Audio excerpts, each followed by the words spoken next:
Hey everybody, my name is Alden, I'm Drew. and welcome to our first episode of Super Meat Boy. This is a fun little game you can pick up on Steam here. Basically, one of two games that are on Steam that are written by Edmund McMillen, and the other one being Binding of Isaac. So if you have any time, definitely check both of these out. They're pretty cool. Yes, Team Meat is the official developer for Super Meat Boy. Before Super Meat Boy, they had made Meat Boy. Back in 2008 was a little Flash game they put together. Did fairly well on various Flash portals, so they decided to go ahead and make Super Meat Boy and release it on Steam and Xbox Live. It follows the whole old school naming tradition of, like, you know, NES games being on the Super Nintendo would be like Super Mario and Super Metroid suddenly. Yeah, rather than just well, I think it was Super Mario Brothers, but yeah, no, with Super Metroid, it's the Super Nintendo version of Metroid.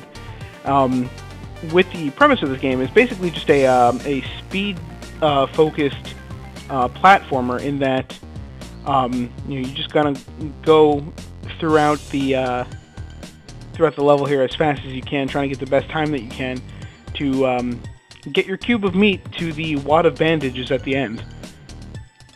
Yes. Bandage Girl has been captured by the nefarious Professor Fetus, and he has to rescue her from Professor Fetus. So what we have here is the very first warp zone. Warp zones will bring you to an even more old school inspired section of levels. If you noticed before, every time I died, there were no live counters or anything. Dying didn't really have any consequence other than... There's not even like a retry option. It just kind of just starts you back at the beginning of the level there. Yeah. So in the normal levels, there's no lives. You can try as many times as you want. In the warp zones, they harken back to the olden days of game design. They give you 3 lives, and you have 3 lives to do each set of 3 warp zones. So every warp zone has 3 levels, and then you've got 3 lives to do those 3 levels. Somehow I managed to fall through the floor there. I'm not really sure what just happened, but we're gonna go ahead and try this warp zone again. Yeah. Just a heads up, this is actually a post commentary. Just playing this and trying to talk at the same time doesn't really work out for us. It's like trying to do a Rubik's Cube in 1.5 seconds. I'm sure there are people in the world who can do this. I am not one of them. Yeah. So we're gonna go ahead and stick with a post commentary on Super Meat Boy. Otherwise, 90% of the comments would just be me. I don't want to die. And that being said, this is actually our second post commentary because, like Among, we got done recording all of these episodes, and then Drew said, "Okay, bounce me your audio," and I'm like, "What?" Yeah. I'm sorry, I shouldn't be laughing as much at this as I am, but I find it hilarious. Yeah, so we're doing this again. It's cool. We know what we're gonna say this time. It's alright. The first one was just a practice run. We were just making sure we knew what we were gonna say when. Yes. Now we just have to remember our lines. Yep. That being said, we've forgotten it all, and we're gonna do the whole thing off the cuff. Yup, just flying by the seat of my pants. It wouldn't be do play if we weren't flying by the seat of our pants. Exactly.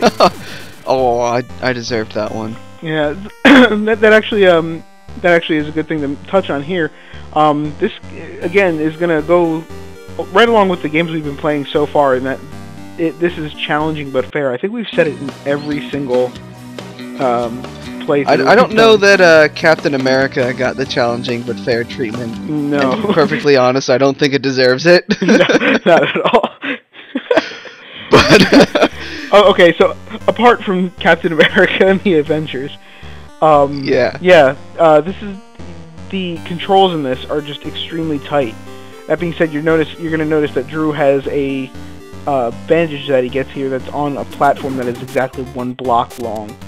That one, that is deceptively hard to get. Because Super Meat Boy moves so fast and he responds on a dime and everything, he can actually be really hard to land on those really narrow platforms. So that very first bandage, the first time you see it, you've gotten through the tutorial levels, you're feeling pretty good about your Super Meat Boy skills, and you're just like, oh, I'm just gonna go pick up this bandage, alright. Yeah, I think I want to say that I played through this warp zone like so many times because I'm very much a completionist. I have to get everything. But I want to say that that bandage screwed me up more than I care to admit. Yeah, no. So I must admit that this is not, even though it's a blank save, this is not my first time playing Super Meat Boy.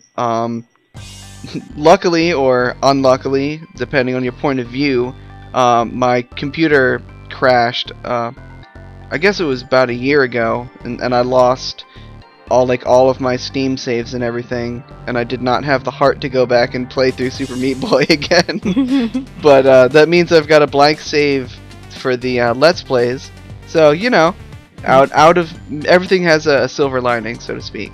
Yep, including having to record the Let's Play over again. Who knows, this might be the greatest Super Meat Boy Let's Play of all time, thanks to you for getting to record your lines. I'm just gonna go ahead and keep believing that one. Yeah. So, here we get a little bit of a new mechanic. We have these walls that are made of dirt. And then whenever Drew runs over one of them, it will crumble. So you really got to be precise in where you want to land, because once you do, you'll be unable to land there again. Yeah. So one thing I actually just noticed that I didn't even notice last time or when I was playing, if you look at the lighting effect, when you destroy a dirt block that's covering up one of the beams of light down at the bottom, or from the top, it actually redoes the ray casting for the shadows and everything, which I think is a really cool little effect they did there. Yeah, it's definitely kind of cool. It makes me think that this was actually done, it might have been done in a 3D engine so they could get those advanced lighting effects.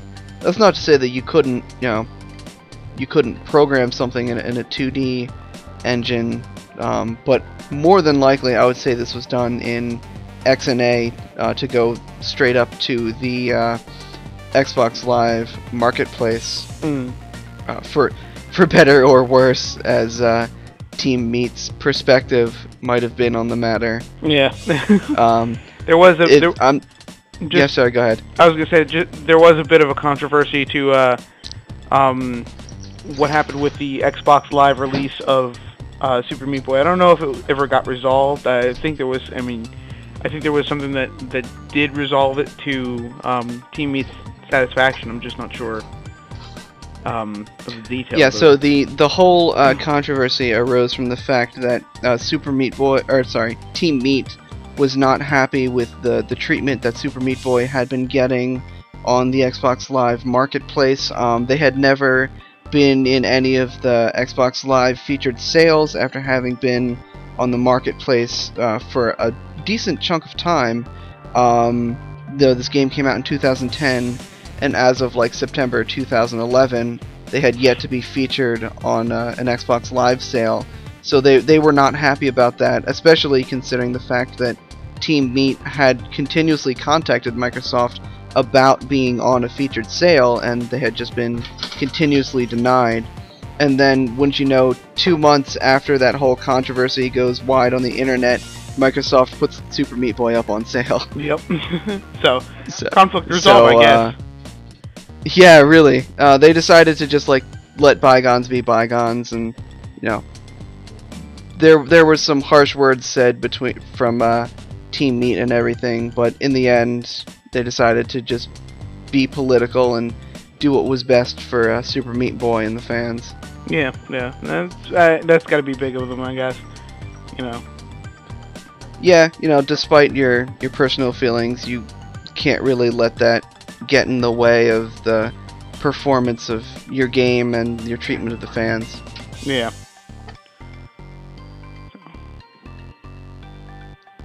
Now, you'll notice that Drew is restarting this level a couple of times just because he's dying and everything like that. But you notice every time that he does, the level, and it's most prevalent in those spinning razor blades there. They restart in the same exact location each time. Yeah, it gives it this feel of everything moves like clockwork in this game, and when you restart a level, it almost feels like a puzzle you have to solve. Like, I need to jump here at this time, and like right here, you'll notice that Drew got taken out by that one razor blade, but then when he paused for a second and let the first one pass. Or even if I just get the timing down of when I need to jump, and I can time my jump over the first one, it really makes it a lot easier to navigate the levels. A couple levels ago, there was one where I splat on the buzzsaw the first time around, and then I jump over it, sandwiched between the buzzsaw and the top of the level. We'll go back to the Dark World version of that in a little bit, but that is just the shining example of the really tight level design that this game has. So now we're gonna jump into the very first boss fight. Dr. Fetus. Dr. Fetus is setting fire to the forest. I'm not really sure why. Yeah, because he's a jerk. I love the fact that his little dome thing over his head has a monocle on it. And of course he's got a top hat and a suit and everything. Of course, he's a doctor. So here we have the Battle of Lil Slugger. Poor Meat Boy. So these, the boss battles in this game, I feel like, are done extremely well. And that is because they don't add any extra mechanics, they don't add, clumsy combat, they don't make you try and actually fight the boss. I don't showcase it, but if you try and hit the boss at all, you will just die. The only thing you can do is just run and platform, and that is something that they have been teaching you how to do for the past 20 levels, and now you actually have to put it to use in this scenario where you're running on the clock. You're always technically on the clock. If you want to get those A+, then you need to beat the levels within a certain time frame. Yeah. But this is the only one that actually has a super concrete consequence for not beating the level in a certain amount of time. That consequence being that razor blade that's chasing you.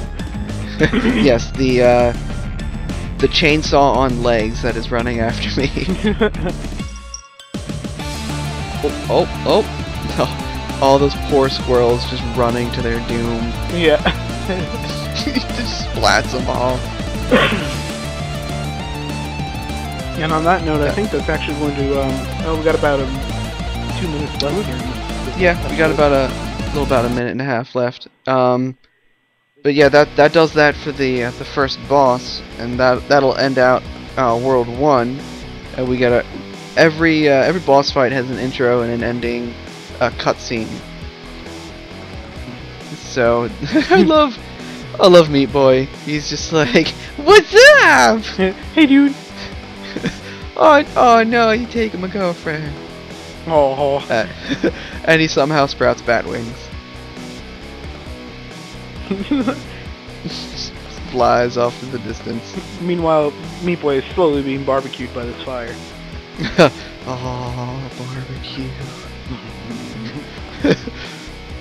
And on a much sadder note, dead squirrels. A pile of dead squirrels. This game is, again, I feel like I say this every time.